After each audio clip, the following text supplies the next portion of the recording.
je jouais vers 14h, quoi. Donc j'avais encore le temps de manger, j'avais joué tôt sur le 2, machin, je m'étais chauffé, et le repas de midi, Tendu, impossible. tendu comme jamais. Ah ouais, j'étais tendu, j'avais vraiment pas faim, quoi. Et le match avant moi, c'était des filles, et elle m'avait fait un vrai match de meuf, quoi. Elle m'avait fait un 6-2 de 6-6-2, où ça fait 6-2 en 20 minutes, je vais m'échauffer parce que ça arrive vite, et au final, je vois que 10 minutes après, il y a 4-1 pour l'autre. Donc j'avais fait une ou deux séances d'échauffement, donc ça prolongeait pas mal le truc. Et L'échauffement dure combien de temps? l'échauffement, il durait un quart d'heure, 20 minutes. Ça dépend, au final, je suis resté bien plus longtemps. Je suis resté 45 minutes à l'échauffement parce que le match des filles s'était prolongé, mais la partie dynamique, elle est de 10-15 minutes. Ouais. Donc voilà, et du coup, là, c'est mon tour. Donc je vais sur le terrain, je vais sur le 2, je m'installe. Dany, il arrive pas très longtemps après moi, il doit arriver 2 minutes après moi. Et là, c'était vraiment particulier parce qu'il n'avait pas de raquette. En fait, toutes ses raquettes étaient chez le corder. Et il attendait sa raquette, donc on est resté, je pense, 10 minutes sur le court Ouais. à attendre sa raquette. Et là, je savais pas quoi faire. J'étais, j'étais au milieu du cours, le cours était plein, et lui, il avait pas sa raquette, on pouvait pas jouer. Du coup, ça a fait monter un peu le truc. Les, les premiers jeux sont pas faciles quand même. Ouais. Les premiers jeux sont pas faciles. J'ai mis un peu de temps à vraiment me libérer, et surtout que je fais un premier set où j'ai des balles de 7, je les fais pas. Et du coup, forcément, ça trotte dans la tête. C'était mon premier match en 5-7, enfin, du moins en 3-7 gagnants. Ouais. Et je me dis, putain, tu vas quand même pas avoir 2000 occasions, t'en as une pour gagner le premier, toi, ça aurait été bien de les faire. Et j'arrive pas à les faire, et je me dis, bon, maintenant, faut en gagner encore 3. Ça Alors qu'on fait avait déjà 7-5? bataillé depuis une heure. 7-5 au premier, non? Ouais, 7-5, et on avait fait 7-5 en 55 minutes, je crois. Donc Et c'était donc, la un balle gros de premier. 7 à 5-4 sur son service? Ouais, 5-4, 15-40. Ah oui. 4, 15, 40, forcément, je prends un full sur les deux parce qu'il sert quand même l'acier. Et il y en a une, je crois, où je rate un retour, où il y a un truc, où vraiment je fais une faute où je me dis, vraiment, t'es un connard, quoi. Et derrière, je perds le set, donc petit coup sur la tête. Ouais. Et tout le début de deuxième, je survis, mais vraiment, c'était de la survie. J'ai des balles de break à sauver à tous les jeux. Je m'en sors à tous les jeux. Le Et public t'aide? ouais, le public forcément était à fond derrière moi. Et c'est marrant parce que Daniel s'énerve beaucoup. Il s'énerve beaucoup. Il a une tendance à un peu énerver les gens, comme on a pu le voir à l'US Open l'année dernière. Ouais. Et ça faisait un peu cet effet-là. En plus, moi, j'étais français. Et je sais pas, il y a un jeu qui est méga long, je crois, à 4-3 ou un truc dans le deuxième. Et un jeu méga long, j'arrive à le breaker. Après 7 ou 8 avantages. Ouais. Et là, d'un coup, je reprends un peu espoir. Je me dis, bon, voilà, ça peut faire un set partout. On sait pas ce qui se passe. Et là, je me dis, bon, allez, premier point du jeu, je sers. Je me dis, t'essaies de passer ta première, quoi. Tu fais un bon point. Si tu peux avoir un point gratuit, ça fait du bien. Et je sers, je retombe sur la jambe gauche. Et là, je sais pas si tu connais cette sensation, mais crampe de la jambe gauche. Jambe raide. Wow. Donc là, je me dis, putain, c'est pas le moment. Et je me dis, le match, il peut être très long, quoi. Je peux faire un set partout. Si je commence à cramper maintenant, que je peux plus servir, Chaud, ouais. ça va être compliqué. Et j'essaie de me relâcher et je me fais débreaker. Et là, je me dis, là, tu te fais débreaker. Si tu prends 2-7-0 en commençant à cramper avec des occasions dans les 2 sets, La crampe, là, à un moment, tu vas rentrer chez toi, quoi. tu gardes la crampe sur tout le jeu? Non. En fait, dès que je retombais au service, j'avais jambes raides. Ah, Donc, après, il faut dire que j'ai pas la poussée la plus monumentale au service, mais donc je suis capable de servir sans.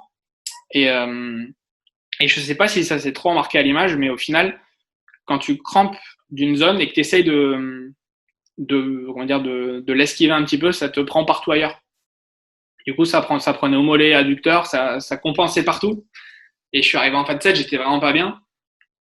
Et au final, j'arrive à le rebreaker pour faire 6-4 avec vraiment des gros points et une balle de 7 qui était incroyable, où ça a mis une ambiance de dingue. Ils avaient été obligés de suspendre le match à côté sur le 3 ah ouais? parce qu'il y avait trop de bruit sur le 2.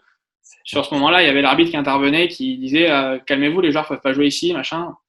Et c'était vraiment dole. Et j'étais parti, je sais plus si c'est au deuxième ou au troisième, où je suis parti aux toilettes, au vestiaire, pour me changer et à un moment essayer de me calmer, parce que j'étais fatigué mentalement. Ouais. Nerveusement, ça commençait à être dur parce que j'étais repassé devant et que il y a un moment où il fallait que j'arrive à tenir, et surtout je devais gérer les crampes. Donc, je pense qu'il y a quand même eu une grosse baisse d'intensité entre le deuxième et le troisième. J'ai vu, juste pour rebondir, j'ai vu la balle de 7 tout à l'heure. Elle est incroyable. Tu termines c'est un rallye de 27 coups. Et tu Ouais, termines sur un revers dans le contre-pied qui est monstrueux. Incroyable. bah, première apparition sur Tennis Légende aussi. Énorme. Ouais.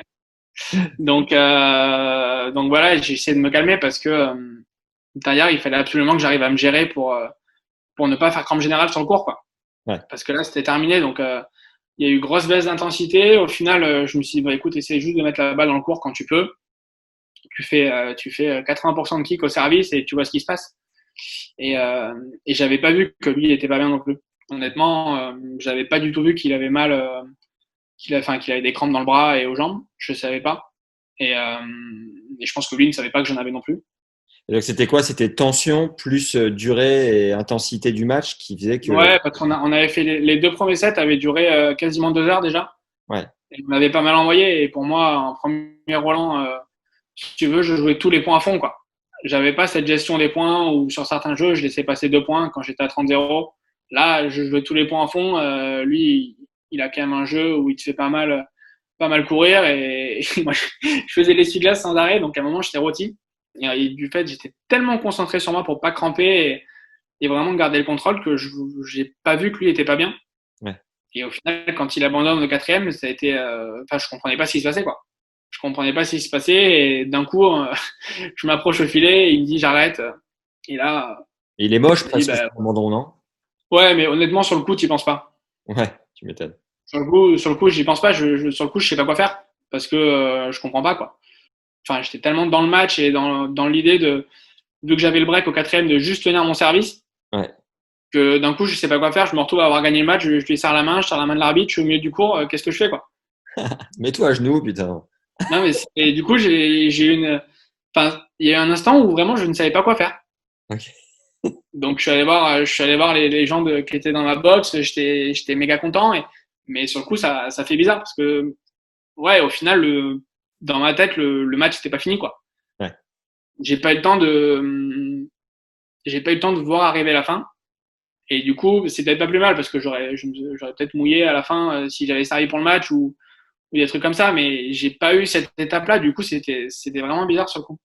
Il y a eu un moment sur ton banc où le public devait crier enfin, chanter ton prénom et où tu t'es dit, putain, ce que je suis en train de vivre, c'est monumental. Ouais, bah ouais, clairement. Après, bah, si je dis pas de bêtises, c'était la fin du troisième, ça. C'est quand je reprends, quand je passe de 2-7-1 devant, je crois que j'ai gagné 6-1 ou 6-2 le troisième, c'était assez rapide. Et il y a un moment où je me suis dit, putain, la bonze, il va falloir, sors du cours, va essayer de réaliser un peu ce qui se passe. Je suis parti me changer et tout parce que, enfin, enfin, je tremblais un peu sur le cours parce que il y avait tellement de bruit et tellement de choses qui se passent autour qu'il fallait que j'arrive à sortir pour rester concentré dans ce qu'il fallait, quoi. C'est lucide. Enfin, c'est bon. Ouais. Énorme. Salut, c'est Max. J'espère que vous avez apprécié cet extrait du podcast Tennis Légende. Vous pouvez retrouver l'ensemble des épisodes au format audio sur le premier lien dans la description et nous mettre 5 étoiles ainsi qu'un commentaire sympa sur Apple Podcast. Ça nous aide considérablement à faire connaître la chaîne. Vous pouvez enfin nous soutenir avec la plateforme Tipeee pour nous pousser à vous régaler chaque semaine.